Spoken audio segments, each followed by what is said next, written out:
My name is Alondra Guzman. My artwork, There's No Escape by Sue Coe, 1987. Sue Coe was born February 21, 1951 in England. She began working as an illustrator in 1972 when she came to the U.S. As a child, Coe would wake up to the screaming of pigs since she lived next to a hog farm and slaughterhouse. Things to keep in mind. In the U.S., the meat industry is the second largest manufacturing and processing concern worth $50 billion a year.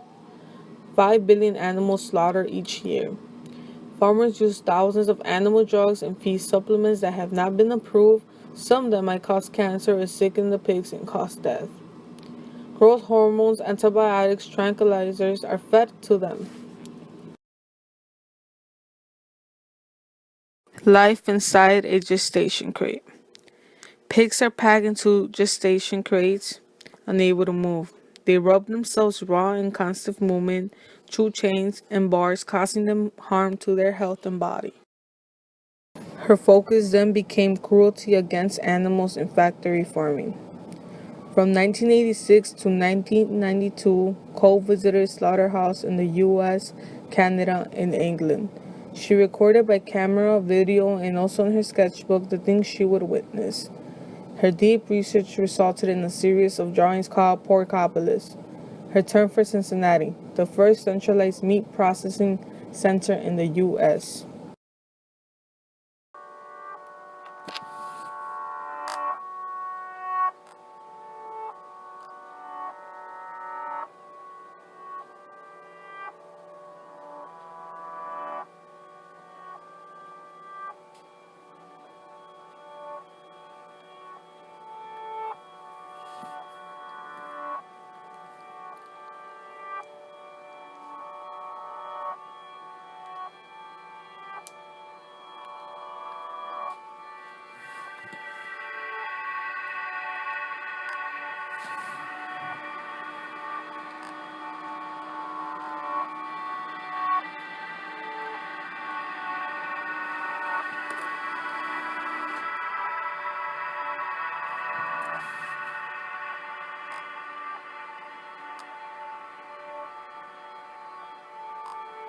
Porkopolis pamphlet.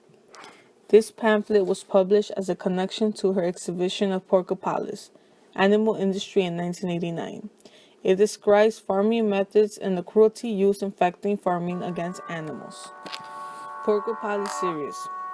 Throughout her pictures, we are able to see how all these images connect to the idea of animals suffering throughout the factory farming system.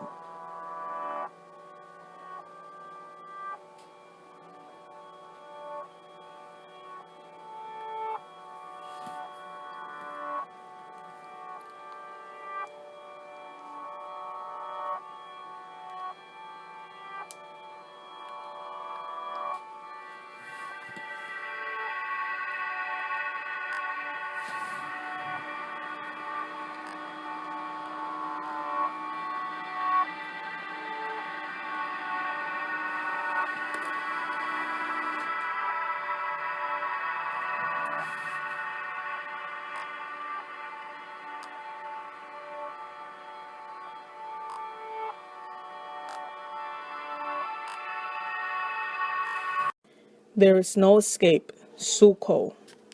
In this artwork, we see the pigs in a slaughterhouse hanging from the ceiling on hooks. There is blood right under them as it drips from them. We also see the workers trying to capture a pig right in the center of the art piece, while the pig is terrified trying to run away. The worker's hands are attempting to grab the pig as his face looks determined with a smirk and his eyebrows raised up like if he was excited, and his hands look with force. Behind him, there's another man with his hands lifted around his waist, as if he was also chasing the pig. The pig, however, seems frightened, scared, and weak. His face expression says it all. His mouth is open, showing that he's screaming. His eyes are wide open in shock. His feet are up in the air, demonstrating that he's in speed. And his ears are pointing straight up as he looks forward to the pigs hanging from the ceiling. On the right side from the art piece, there's a table where there's also dead pigs and body parts cut up. At the end, almost vanishing, there's another worker, looking towards the pig and the other man. With this image, we're able to understand that us humans have to realize how the cruelty against these farm animals is wrong. Because even though they don't communicate through the language, they communicate through emotions. We see how they were hanging and the blood dripping, giving the audience an idea of the process they had to go through. The color used in this image is black and white, set the mood of something hidden, fear, and which is the way these animals get treated in the process of meat packaging. This is a representational art piece created with watercolor and graphite on paper, with the dimensions of 22 by 30. The artwork done in this piece is realistic and natural due to the men slaughtering the pigs, as the pig's expression is in fear. It's constructed with organic lines and imply that are expressed throughout the image. The implied lines are located between the pig's body and the man's hands. This print is originally from the series Porcopolis, where Sue Coe shows the living animals being transformed into packaged cuts of meat. The value is dark to light. The left side of the image is dark, where the pieces of the pig are cut out as it goes lighter on the pigs hanging from the ceiling, as they're dripping blood.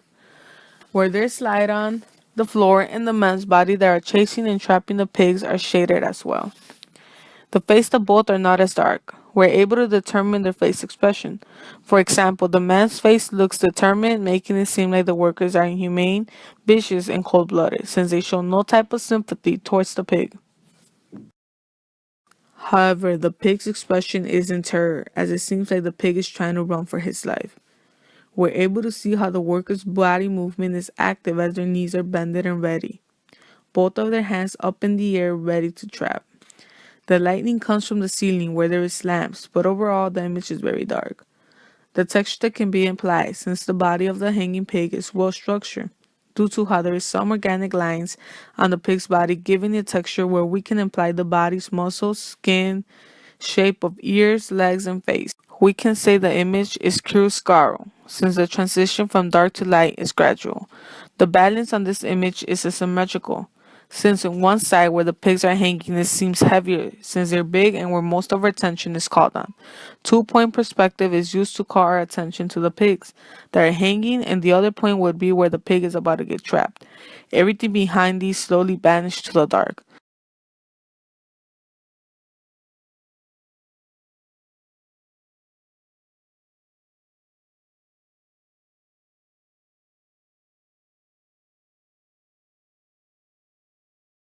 My artwork that I created includes the shape of a stop sign. There is also the word stop in the red color font.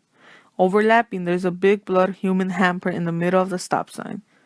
It indicates how all humans are the ones causing the harm. I use the color red in order to represent the blood of these animals.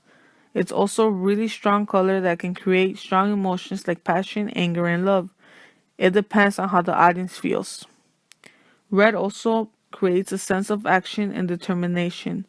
Around the top edge of the stop sign, the phrase, "There is no excuse," is quoted, and at the bottom edge, "Feed it, don't eat it." Instead of having these animals killed for our food supply, we should instead maintain them healthy, avoiding their pain and suffering from the process they go through in order to end up in our food plates. Another thing that I wanted to include in my artwork was the faces of domestic animals, a cat and a dog, and farm animals, a cow and a pig and a chicken. We can see how these animals are different but still have the same face expressions of nervous, alarmed, and fearful. The color of these animals are black and white in order to give the art a mood of fear and the death of these animals. Some of us, when we see a domestic pet, whether it's a cat or a dog, receiving abuse, we automatically feel sorry, and in some situations guilty, because humans are the ones committing these actions. Then when we eat a taco, burger, or wings, we don't even overthink it. Throughout my artwork, I want to send the message that we should stop all animal abuse with no excuse on what type of animal it is. It is wrong of us to take advantage and mistreat animals and not feel any type of compassion towards them.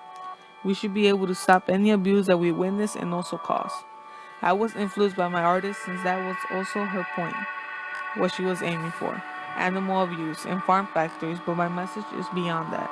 My artwork is more in general. I want the abuse to stop for all types of animals.